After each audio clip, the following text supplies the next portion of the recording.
c'est pas le moment d'improviser quand on est dans ces moments-là.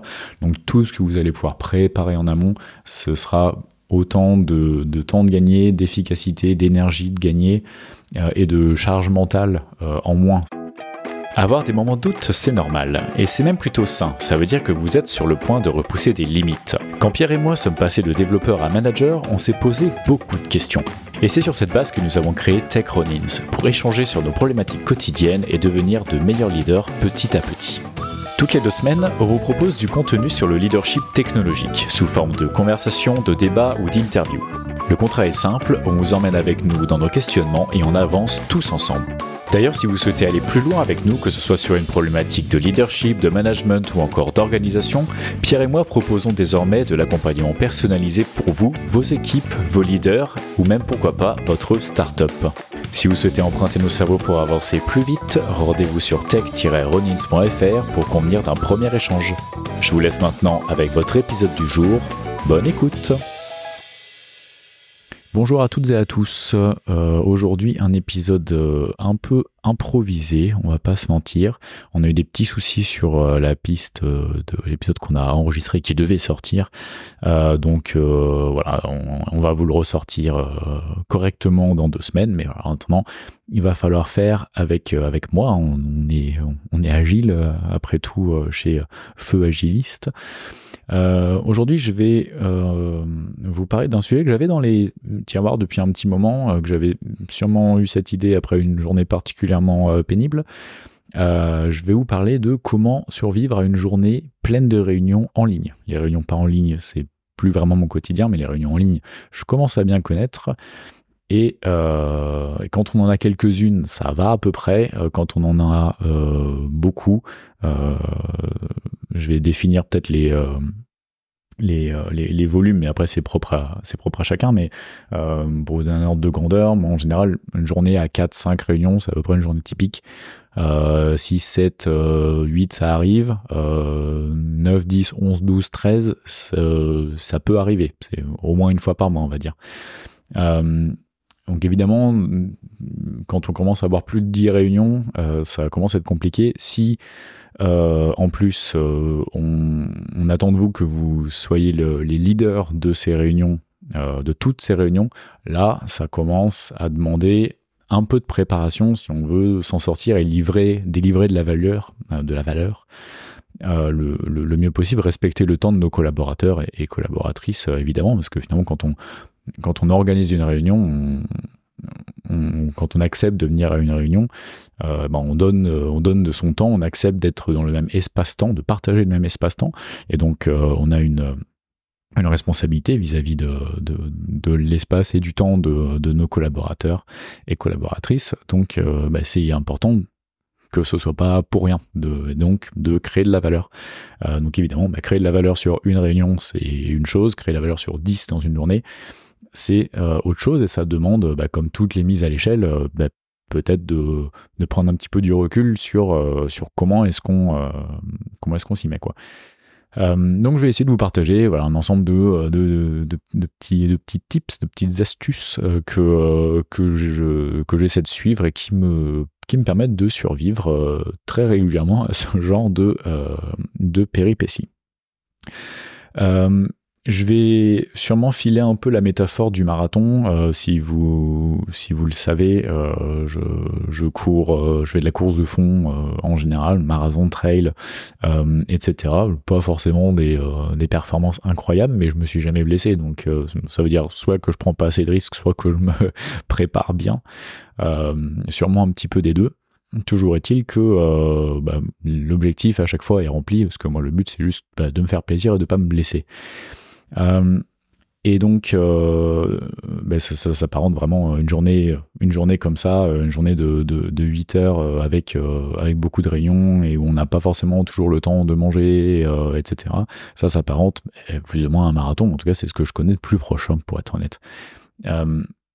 Donc, quand on prépare un marathon, déjà on s'entraîne. C'est pas que cette journée-là, c'est pas que ces quelques heures, c'est les mois qu'on a mis avant à s'entraîner, à répéter les gestes, que ce soit la foulée, bosser son cardio, ou répéter des gestes techniques, juste boire en courant, manger en courant, ces choses-là. C'est des choses qui s'apprennent et qui s'improvisent pas. Donc c'est pas le moment d'improviser quand on est dans ces moments-là. Donc tout ce que vous allez pouvoir préparer en amont, ce sera autant de temps de gagner, d'efficacité, d'énergie de gagner et de charge mentale en moins. C'est vraiment des moments où vous voulez pas avoir de la charge mentale. On en reparlera sur différents sujets, mais moi mon maître mot c'est vraiment la préparation, l'anticipation. Déjà, il y a beaucoup de choses qui vont pouvoir se débloquer et s'optimiser quand on est là-dedans. Évidemment, comme pour un marathon, bien dormir la veille, c'est bien. Ça paraît idiot, mais c'est bien de le rappeler. La veille, c'est pas le moment d'aller boire des coups avec des copains. Peut-être on peut le faire après, ou un autre jour, ou le week-end, mais pas ce moment-là. C'est pas vous comprenez bien que c'est pas idéal.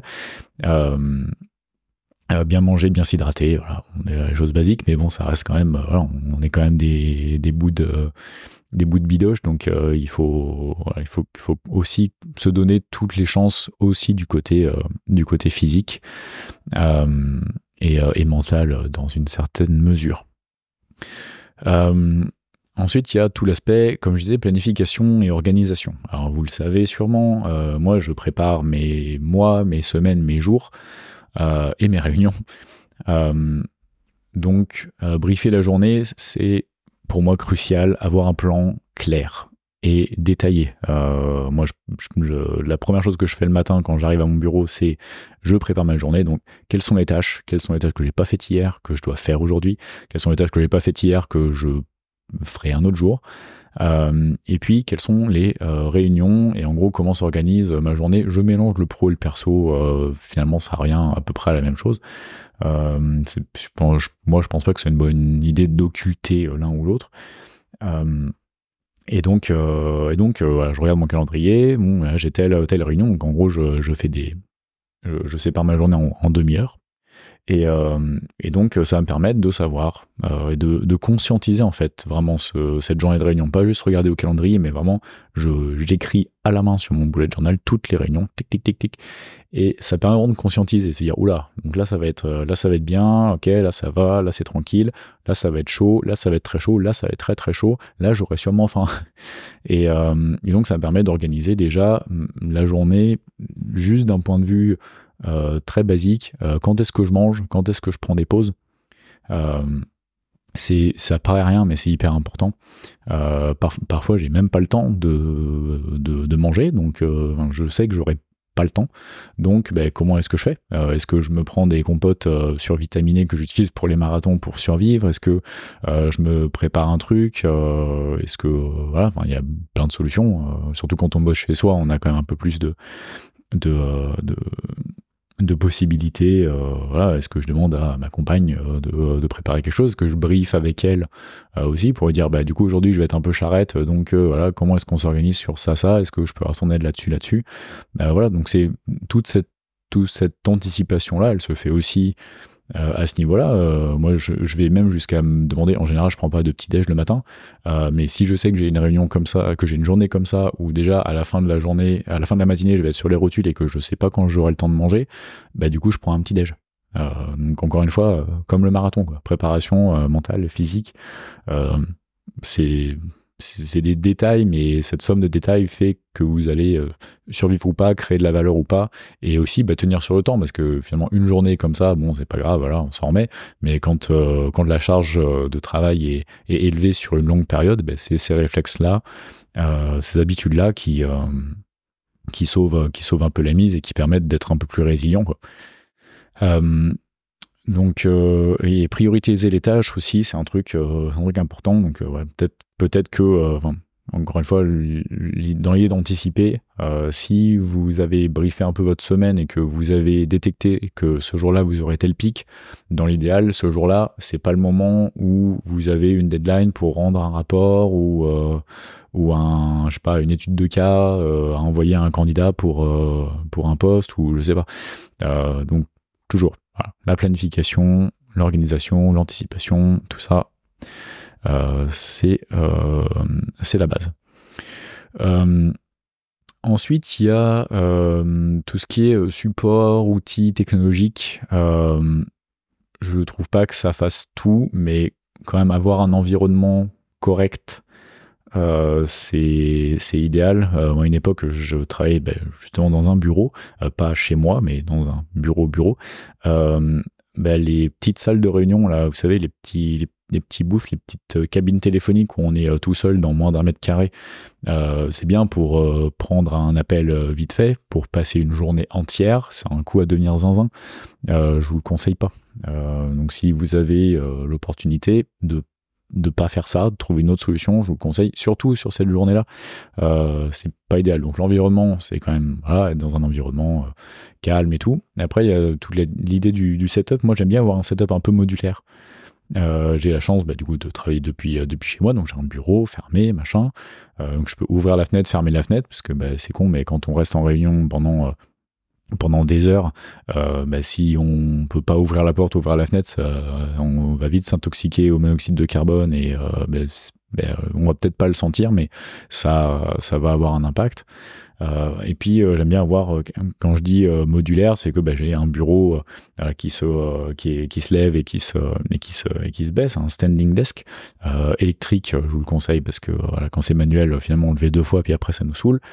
J'ai investi récemment dans une grosse boule de yoga chez Decathlon. Ils ont ça avec une couverture autour, enfin c'est tout fait pour.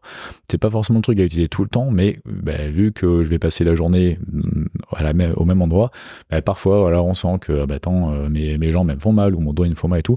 Juste changer de position, ça permet juste de se réveiller un petit peu, de changer, d'éviter de se faire mal et tout. Donc c'est pas tant, je dirais pas bosser tout le temps debout, bosser tout le temps sur une boule de yoga, mais au moins avoir 1, 2, 3 options, c'est assez cool. Et puis parfois pas hésiter, je sais pas moi, quand il y a un rayon de soleil, je vais me mettre sur la terrasse. Parfois je sais que c'est une réunion qui est un peu plus cool avec je sais pas, une de mes équipes.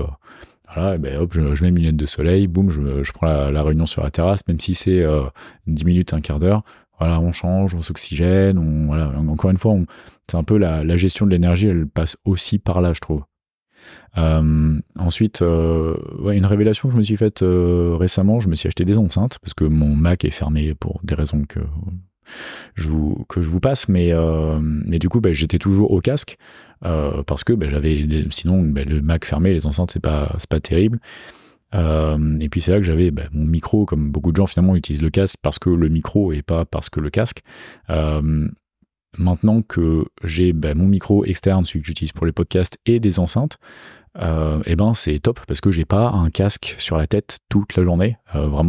Parfois j'en pouvais plus, quoi. Alors, j'ai beau avoir plusieurs casques, ça ne suffit pas. Donc si vous avez l'occasion, et si vous utilisez Google Meet par exemple, ça fait un très très bon boulot à supprimer les échos, etc. Donc finalement, c'est peut-être rien, mais pensez-y, juste avoir le casque sur les oreilles toute la journée, ça me compresse le cerveau un petit peu.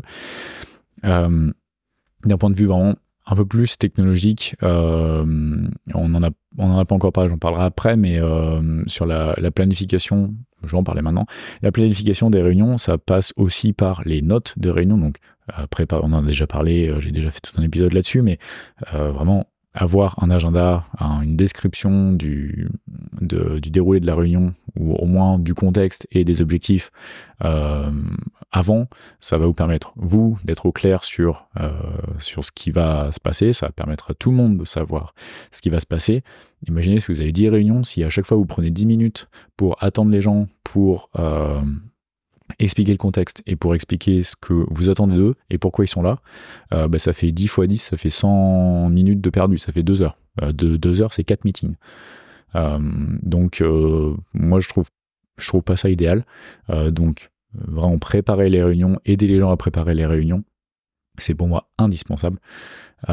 Et ça me donne une bonne raison de dire non à des réunions quand je vois qu'elles sont pas préparées. Au moins ça me fait une réunion en moins, et quand c'est sur une journée de 10 réunions, une réunion en moins, c'est le moment où je vais pouvoir récupérer de l'énergie, manger un truc, je sais pas, aller dehors, aller aux toilettes, je sais pas.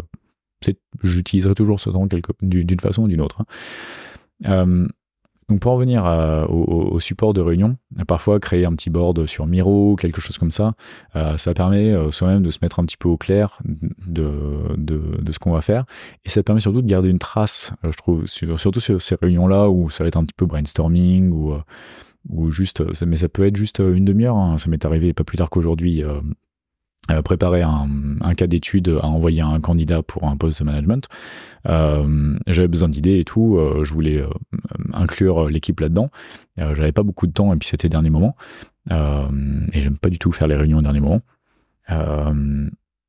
J'ai juste préparé un petit board, un petit tableau sur Miro. J'ai mis 2-3 trucs vraiment vite fait, le LinkedIn du candidat, 2-3 trucs, et puis ensuite, boum, on a balancé en 10 minutes de contexte et puis 20 minutes de brainstorming vite fait. On a balancé une quinzaine de post-it, et puis voilà, après, je peux passer à ma prochaine réunion. Le tableau, il est là, il y a des trucs dessus. Et ensuite, quand j'ai un moment, le jour même ou le lendemain, ou peu importe en fonction de la deadline, hein, le temps dicte les délais, ou un truc comme ça. Au moins le matériel il est là, et le jour où j'ai besoin de traiter tout ça, ce sera là. Et ensuite, copier-coller, balancer à ChatGPT pour avancer, au moins voilà, on part pas de rien. Je suis très adepte de prendre des notes moi-même en réunion, mais parfois la réunion elle est dense, elle est trop dense pour que ce soit possible. Et parfois, en fait, en ce moment, je joue pas mal avec MacWhisper, par exemple. C'est un logiciel de OpenAI qui permet de faire de la transcription d'audio en texte et en local. Donc ça qui est bien, donc il n'y a rien qui fuite, c'est tout sur ta bécane. Et ensuite, si tu veux le traiter avec un LLM, du coup, si tu utilises un LLM type ChatGPT, ça fuite. Mais bon, au moins, c'est toi qui choisis si tu le sors ou pas. Donc, en fonction de plein de choses. Je dis pas qu'il faut enregistrer les réunions sans dire aux gens, hein, mais je dis que parfois, s'il y a une réunion qui est un peu dense, où il y a pas mal de participants et tout, Miroboard ou pas, on peut juste commencer la réunion en disant est-ce que ça vous va est-ce que ça vous dérange si on enregistre, hop, que vous utilisiez Zoom ou Meet ou peu importe, il y a un petit bouton enregistrer, boum, vous enregistrez, tout le monde est au courant que c'est enregistré, voilà, on peut avancer, et comme ça ensuite vous allez pouvoir, le jour où vous voulez traiter ça, vous pouvez soit vous refaire toute la réunion, mais c'est pas forcément ce qui est le plus utile, enfin ce qui est plus efficace en tout cas, mais vous pouvez balancer cette vidéo là dans votre MacWhisper. En 5 minutes vous avez le transcript dans la langue de votre choix, et puis ensuite vous pouvez commencer à traiter ça d'une façon ou d'une autre, voilà. Tout en accord avec la politique de votre entreprise, etc. Bon, je vous refais pas le topo, mais bref, il y a plein d'outils, et là l'enregistrement de réunion, une fois que tout le monde est d'accord, et c'est pour ça que ces outils-là de vidéoconférence, ils montrent bien que c'est enregistré, donc c'est très clair pour tout le monde. C'est des outils qui sont assez intéressants et qui permettent, encore une fois, je trouve, de baisser la charge mentale, de dire l'objectif c'est la réunion, c'est de créer de la valeur, c'est de balancer des idées, c'est pas de traiter tout ça après. Après les réunions, justement, pendant les réunions, vous allez sûrement avoir beaucoup de trucs qui vont arriver, soit des urgences sur le côté. Alors, je conseillerais de juste pas regarder Slack, vraiment pas du tout. Juste coupez-le ou pas, mettez-le dans un coin, mais ne réagissez pas à Slack pendant vos réunions, parce que sinon vous faites juste la moitié de deux choses, ça n'a aucune valeur. Si vous étiez en vacances, les gens ils se débrouilleraient sans vous. Là c'est pareil. Donc vraiment, je suis partisan de juste, après, entre deux réunions, quand c'est possible, machin, mais bien continuer à s'écouter aussi. Je m'égare. Il y a quand même des choses qui vont arriver, et notamment pendant les réunions, il y a toujours quelqu'un qui dit du coup, ce serait bien de faire ci, ce serait bien de faire ça et tout. Ou alors vous allez vous dire tiens, ce serait bien que, toujours avoir un carnet à côté, vous savez, moi, c'est toujours bullet journal, mais c'est hyper important, je trouve, d'avoir un endroit où on peut juste balancer des trucs qui seront à traiter plus tard. Et notamment traiter le transcript de telle réunion que vous venez de faire, ou peu importe. Mais encore une fois, je trouve que ça participe à baisser la charge mentale. Donc il y a quelque chose qui arrive, boum, on le note, on sait que c'est là, ça prend 5 secondes à noter, et ensuite on peut refocus sur la réunion et avancer, ça permet de faire les choses un peu en asynchrone, Peut-être un peu technique comme analogie. De quoi on parle? Savoir dire non, ça c'est pareil, j'en ai parlé plein de fois, mais vraiment juste refuser une réunion si elle n'est pas essentielle. S'il y a une journée où vous pouvez vous permettre de dire à quelqu'un je suis désolé, mais là, je sais pas, moi ça m'arrive d'avoir des réunions avec des gens que je manage plus. J'étais leur manager à une époque, je suis plus leur manager maintenant, mais on avait une bonne relation, et puis ça permet quand même de garder un œil sur d'autres départements, c'est toujours intéressant. Mais voilà, c'est plus coffee chat que autre chose, quoi. Bref, il y a un accord tacite qui dit que cette réunion-là, elle est optionnelle, quoi. On la garde parce que voilà, mais si pour X ou Y raison, il faut la faire sauter, on la fait sauter. Donc ne pas hésiter à faire sauter des réunions, parce qu'encore une fois, même si c'est une demi-heure, c'est peut-être cette demi-heure qui va vous permettre de récupérer de l'énergie pour les autres réunions, ou pour aller répondre à une urgence, ou pour mieux préparer la réunion d'après, que sais-je.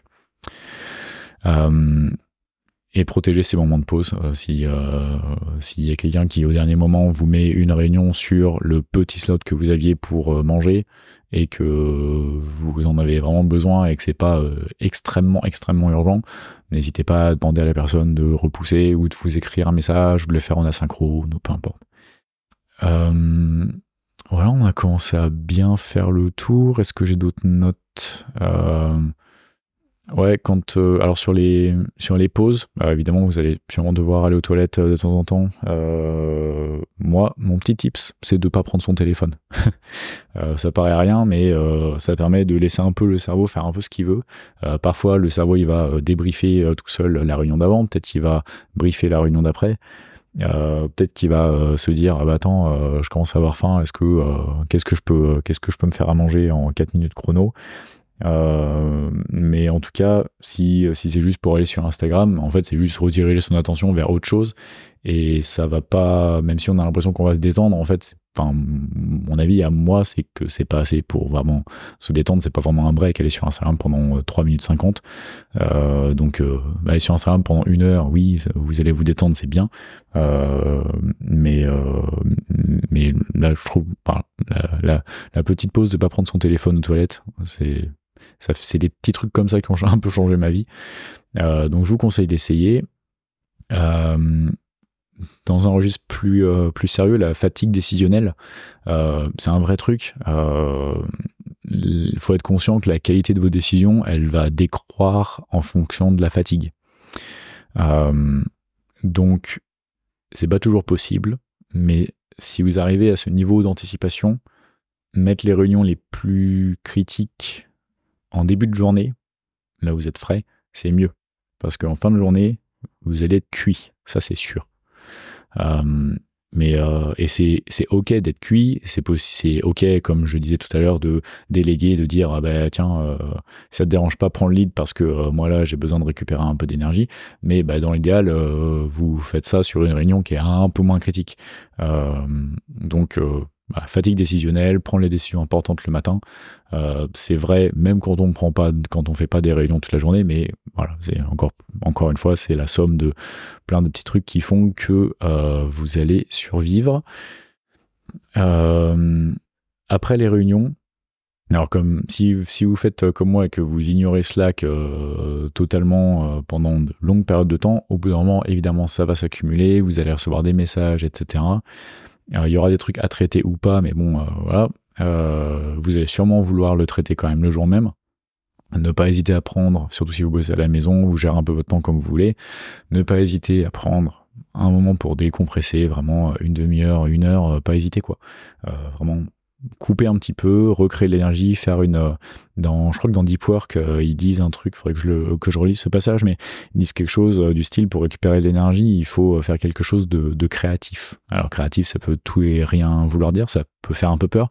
Moi, le truc que j'ai trouvé, c'est cuisiner. C'est con, mais c'est le moment un peu créatif de ma journée, donc voilà, je sors de réunion, je suis cuit, je me dis qu'est-ce que je vais cuisiner pour ce soir, même s'il n'est pas le temps de manger, tu vois, tu peux toujours, je sais pas, préparer une pâte à pizza, j'en sais rien, faire des pickles, et je trouve toujours un truc à faire pour une raison ou une autre.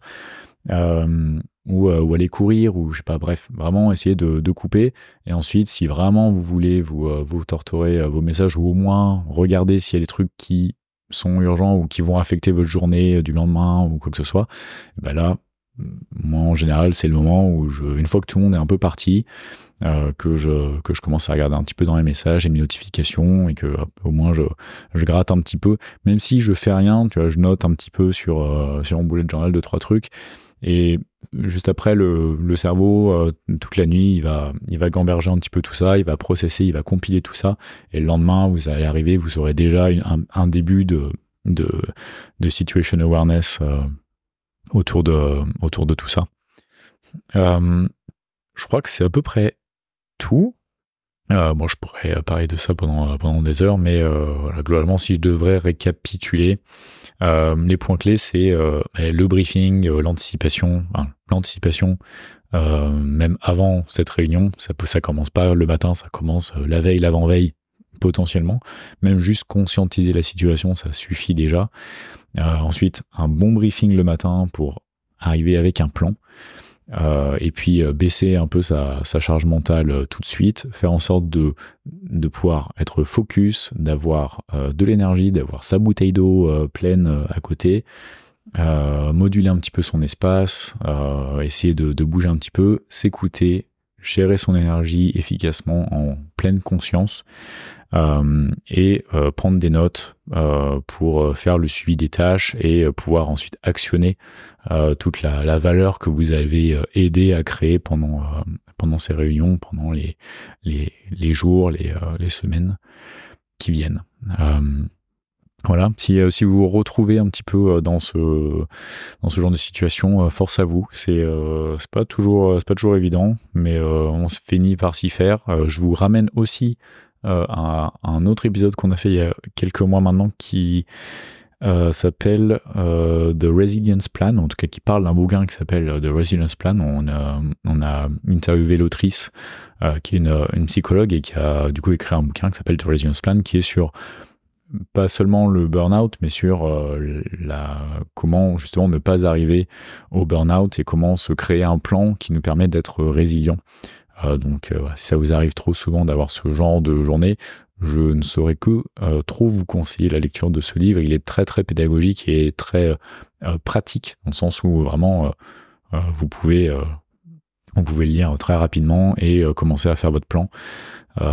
Et encore une fois, même si c'est juste quelques petites pratiques que vous allez mettre en place, et ben c'est toujours ça, et ça permet de continuer à travailler dans de bonnes conditions pendant longtemps. Je pourrais finir sur un principe agile qui dit que on essaye toujours de se mettre dans une situation, de se mettre dans un rythme qu'on peut garder indéfiniment. Et ça permet de de boucler la boucle sur le marathon quand on court un marathon. En tout cas, moi, la façon dont je cours le marathon, c'est que j'essaie de me mettre à un rythme que je peux tenir, pas indéfiniment, mais quasiment, quoi. Enfin, au moins pendant 4-5 heures, quoi. Si vous commencez à sprinter, vous n'allez pas vous en sortir. Donc voilà, c'est un peu les bases, mais c'est toujours bien de les rappeler. J'espère que que j'ai respecté votre temps et que vous avez appris quelque chose. Si c'est le cas, eh bien n'hésitez pas à nous le faire savoir et à partager cet épisode.